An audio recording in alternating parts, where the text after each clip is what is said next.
Right now, it is time for us to check sports. Let's bring in Mike Cozzi. Good morning, Mike. Good morning. What were the name of those bats you used to use in practice to hit outfielders' fly balls? Fungo bats? It finally dawned on me yesterday. Watching Major League Baseball, I was watching like everybody playing with a fungo bat. Last night the Yankees hit 4 more home runs. First batter up hit a home run, so the Yankees now have the record for most consecutive games in Major League history, 28 in a row, beating Texas's 27 and beating their own team record of 26. But it's a bit of a joke when you take a look at the scoreboard throughout Major League Baseball, Mike. It really is. Well, here's the thing: all of these home run records and the Yankees hitting home runs in 28 games in a row and second baseman hitting 90 home runs a year, it means absolutely nothing. Mm-hmm. Here's the reason why. This year is the first year that AAA is using a Major League Baseball. You know how much home runs have increased in AAA? Probably 33%. 50%. There you go. So it's not the players, it's the baseball. That's what I'm trying to say. I'm just looking over the scores here, and look at the scores. If you're a baseball purist, every night. 7-5. The Phillies over the Mets. The Yankees 4-3. That's a realistic game. Yesterday was pretty low-scoring game. Padres defeated the Orioles 8-3. Red Sox over the White Sox 6-3. Nationals 6. Marlins 1. Yesterday was the first time in a long time where you had a full slate and there were no double-digit runs scored. So, although it still looks bad, it was a low-scoring night in Major League Baseball. It's just so many runs scored that it's just ridiculous. Yeah. I mean, I want to see extended innings. I want to see hit and run. I want to see bunts to a mover runner. That's why I watched Vanderbilt play Michigan last night. And who won? Vanderbilt forced 7th game. The kid that turned down the first-round pick, Rocker, pitched last night for Vanderbilt. He's been pitching really, really good in the regionals, and then he just continued again last night. Struck out, I think, 11 in 6 innings, and they went on to beat. Vanderbilt went on to beat Michigan yesterday, forcing a game 3, which is really a game 7 tonight. So. You play baseball since the middle of February. You have your conference championships. You have your regionals, your super regionals, your World Series, and it comes down to one game. That's pretty amazing. All right. So that's what I'll be watching tonight. Not the Mets, not the Yankees, Vanderbilt, and Michigan. Once again, the Mets are now closer to last place than they are to first place. Well, the Mets imploded again last night. You know, they were winning this game. They were winning this game 4-1 at one point, and they wound up losing 7-5. Pretty amazing. Now, it's the Mets. That's once you get past the start pitching in the Mets, it's like going into the valley of death. It's just a matter of time until you're going to catch the fatal bullet, because one of those relievers is going to fall apart. And last night it was the first one. In a third of an inning, 3 hits, 3 runs. All earned, 2 homers. Thank you for showing up.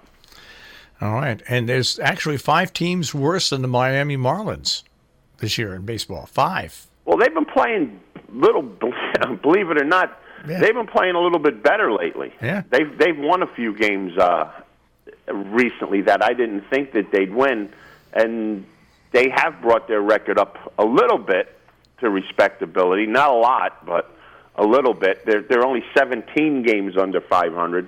They're not 35 games under 500 like the Orioles. But, they're still the Marlins. Okay. All right. Where else do you want to go in sports? That was pretty much all I had fired up for today was the Super Bowl that they're using now in major leagues and in AAA. And like I said, it proves the fact that it's not the players, it's the ball, because all of a sudden – you didn't become King Kong playing in AAA with 50% more home runs. It's the baseball. And also the baseball, not only does it go further when you hit it, it goes faster when you throw it because the seams are lower and there's less resistance. So the high seams make the resistance of a baseball. It slows it down when you throw it, It inhibits the ability to travel as far when you hit it. So, but that's not what they want. They want home runs. So they say chicks dig the long ball, but I don't see too many chicks in the stands watching these games.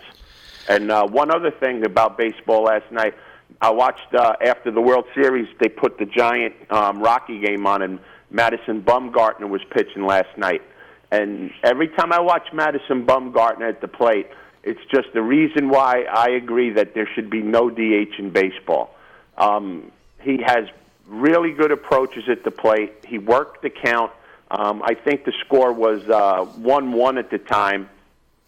And because of him, San Francisco scored 2 runs in the bottom of the 4th inning when he rocketed a hit to left field to score a run, extended the inning so that the second run can score. If Madison Bumgarner can hit like this, folks, so can all the rest of the pitchers. They just don't put the time in to do it. And Madison Bumgarner, it's his goal, I don't know if you watch the Giant games, to hit the Coca-Cola bottle out in left center field where other guys put it. And believe it or not, I think he's going to do it one day because he just has a good approach at the plate. He just looks for fastballs because he knows 90% of the pitchers can't throw breaking balls for strikes.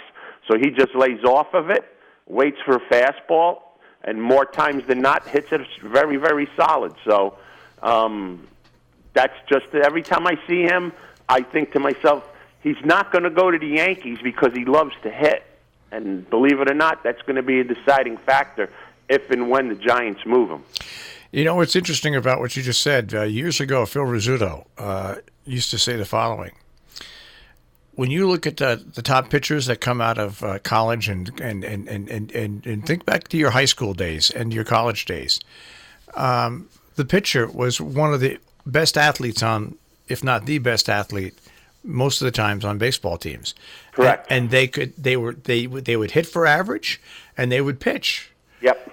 And so he never understood why major league teams let pitchers off the hook by not expecting them to do what they did in college and in high school baseball, which was simply be the best athlete out there when it comes to pitching or hitting. Here's the problem now. It's trickled down into the high school level and maybe even a little bit lower, where they label kids PO, which means pitcher only. How can you label a 15-year-old kid as just a pitcher? How? How can you do that? He's a 15-year-old kid. And like you said, when I played, probably your best player on the team was a pitcher that was also a shortstop, a center fielder, or somewhere else that can hit the heck out of the ball as well. So this specialization in baseball for kids is what's killing it. Because when you have a kid that doesn't pick up a bat and swing a bat from when he's 14 years old, if and when he does get to the minor leagues and lucky enough to get to the major leagues, he probably hasn't swung a bat except for a fungo to hit ground ball or fly balls to other players in 10 years. That's why they can't hit. Because of the whole way of baseball being taught now and the programs have changed so drastically that you inhibit these kids as a 14-year-old, 15-year-old kid, or you're just a pitcher now. You know what, buddy? You want me to pitch for you? I'm swinging a bat too, or else I'm going to go find a team that's going to let me swing a bat. But these kids, they just don't have the backbone. And once a parent hears, oh, he's a pitcher only, they see these illusions in front of them that my son is a stud pitcher. Well, no, he's not. All of these guys are doing is telling you they want your kid to pitch, and because they want your paycheck so you can pay travel by baseball. It's a big joke. Parents need to wake up and smell the coffee because they're not helping their kids by doing this. They're hurting them. Parents should look up the history of Mariano Rivera. You know when Mariano Rivera was first discovered by Major League Scouts? You know, he was an outfielder. He was playing infield and outfield. Mm-hmm. And the scouts just walked away. And then one game, a scout went back. It happened to be a Yankee scout, okay, and saw a game where he went into pitch and said, hey, this kid's got potential. That's the way it happens sometimes. Can you imagine that? he was an outfielder and an infielder, and he'd pitch. And folks, and Mariano Rivera is going to the Hall of Fame on one pitch. Yeah, a one-pitch pitcher. Yep, he was a freak. He was a lucky guy that however way his fingers grew, and the way he released the ball, it went naturally the way that other players spend half their lives trying to make it go. And you know, he's one of the few. But there are other players that a pitcher whose arm got hurt and all of a sudden now he has to play another position. Thank God that his coaches let him hit, because now he can extend his career. But now in today youth baseball, there's too much labeling, too much pigeonholing, and that's the reason why pitchers can't hit when they get to the major leagues.